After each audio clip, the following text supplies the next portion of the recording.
Southwest Florida, Sarasota, Bradenton, Palmetto, Tampa.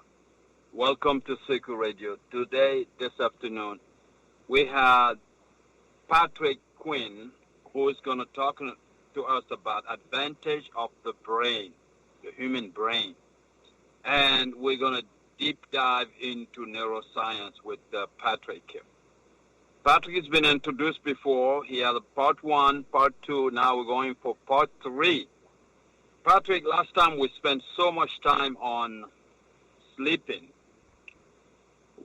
The subject was, what can we do to maintain the brain health? Sleeping was number 1. Now we're going to move on to number 2. Interaction with others. Before we move on, I'd like you to remind the people a little bit, briefly, about the importance of sleep. Of course. So sleep is something every animal does, something that every human does. I think we sleep a third of our life, which is just crazy if you think about it, Sekou. I'm still blown away when I hear that.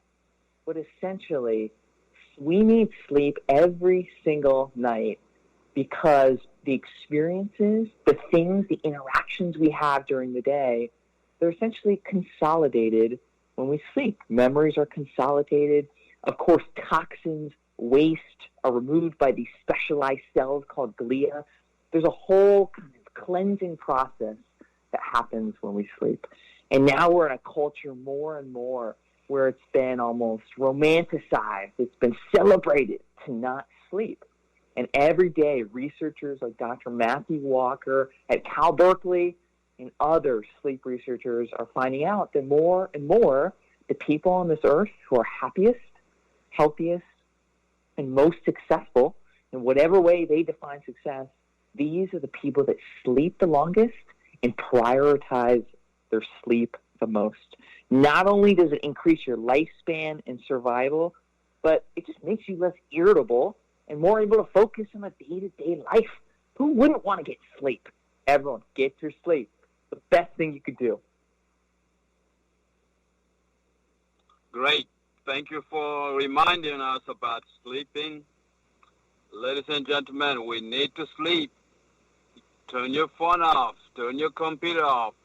According to Mr. Patrick Quinn, sleep is our batteries, human batteries. It's our best friend.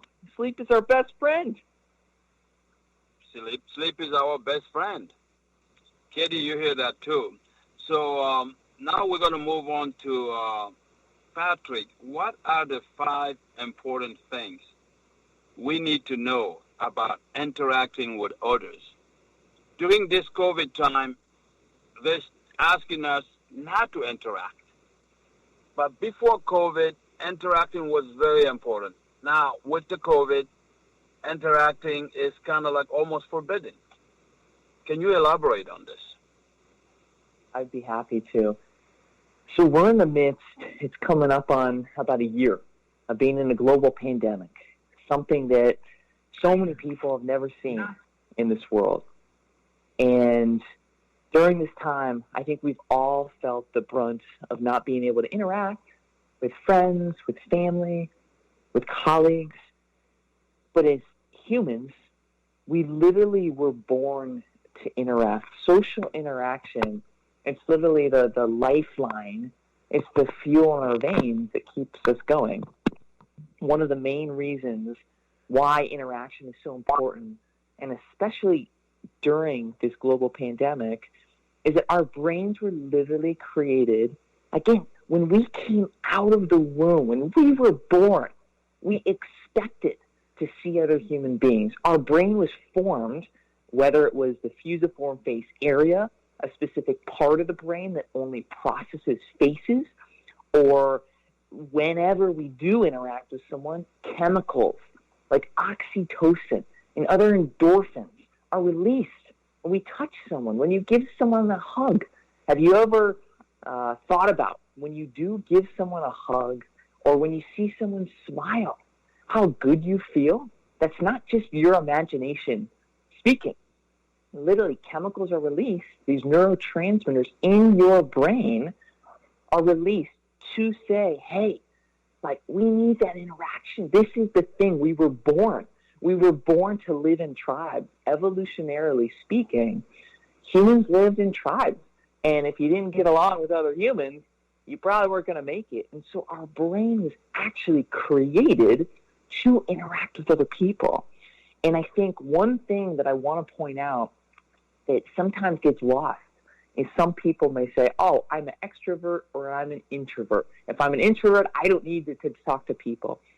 And to me, all 4 years of neuroscience, I'm still learning every single day.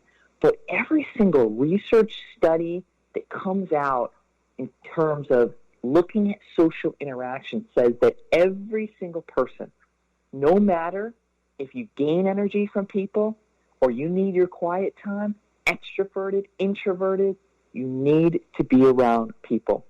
I think one of the biggest benefits that I want to hone in on today on social interaction, why we need it, is that it gets us out of our own heads.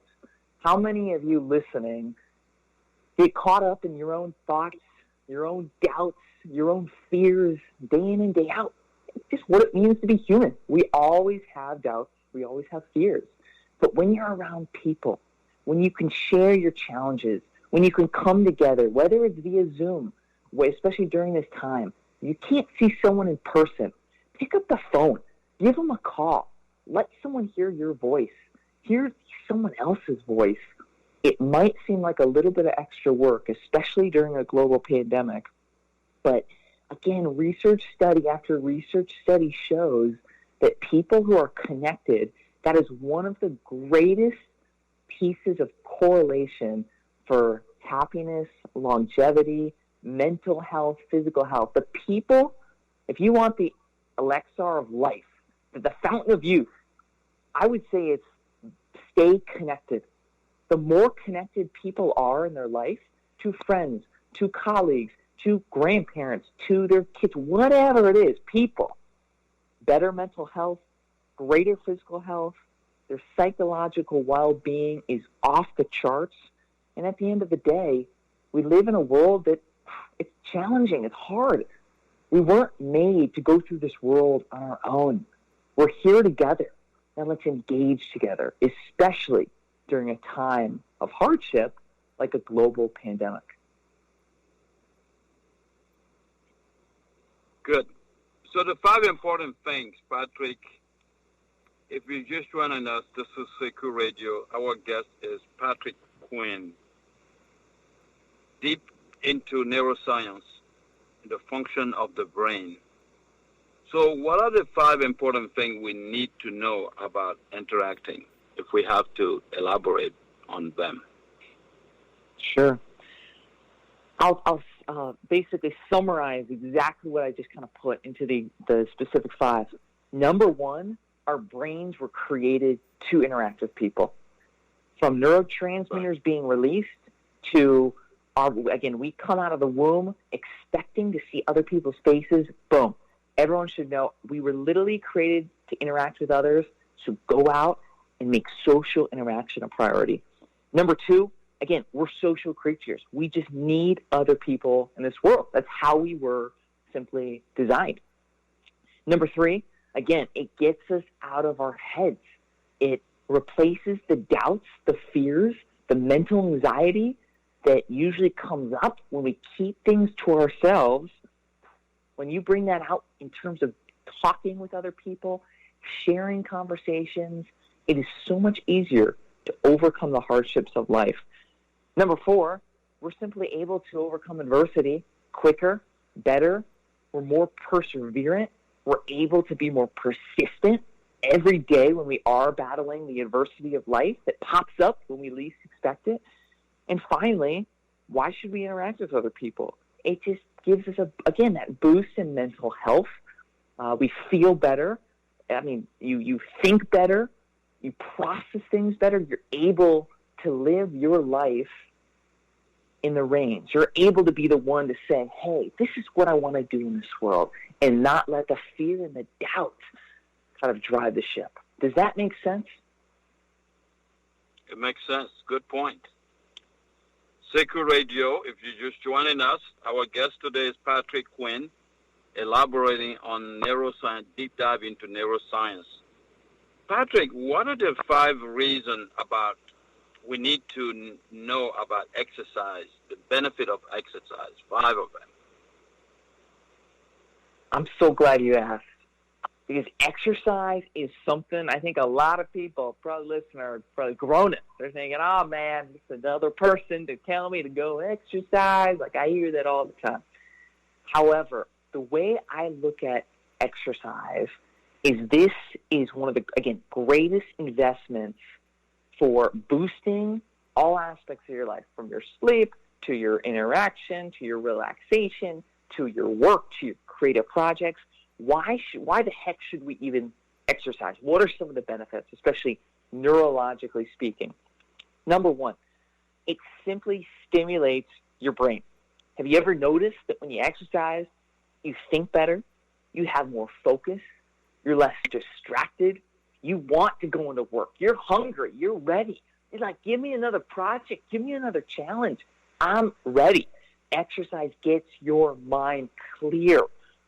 Number 2, it allows blood to circulate to all areas of the body. Whenever we sit, and sitting is wonderful, it stabilizes our back. Chronic sitting, however, is not so wonderful. But when we sit, the blood doesn't flow to all the organs of the body, the heart, the brain, the muscles. I mean, the blood. You think about the blood all the time. Blood is flowing. It's circulating through our veins, through our blood vessels, bringing nutrients, oxygen, the very things that keep us alive. When we exercise, we simply allow blood to flow more freely, more easily, and to all parts of the body, not just simply the ones that are positively affected by gravity when you're sitting. This is the fuel for our body. And number 3, exercising releases brain chemicals like endorphins that make you feel good. It's actually crazy. Some of the studies that I've looked up, like, again, when you feel good, or you hear about the runner's high, or when you're working out and you literally feel like you could punch a car or run through a brick wall. Again, you're literally not imagining it. There are chemicals in your brain that are, again, designed to make you feel good, make you feel less pain, less stress, less anxious.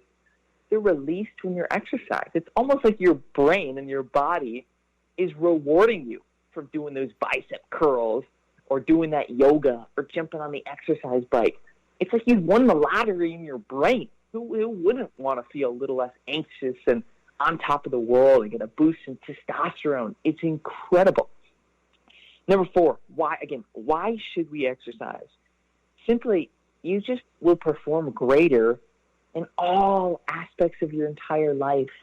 Your social interactions, you're going to have more patience. When you're working, you're going to be more focused. When you're walking on the street, you're just going to be more aware of this earth and the small gifts that are presented, literally in whatever way you want to excel, whether it's financially, spiritually, mentally, physically. Exercising provides that boost. And finally, the 5th reason anybody should exercise or consider starting some sort of exercise, and it begins what I like to call a positive feedback loop. When you exercise, endorphins are released, you start to feel good, you feel healthy, and you want to keep that going. Ever notice that when you exercise, Like, you want to eat more healthy. You want to get in bed early. You want to grab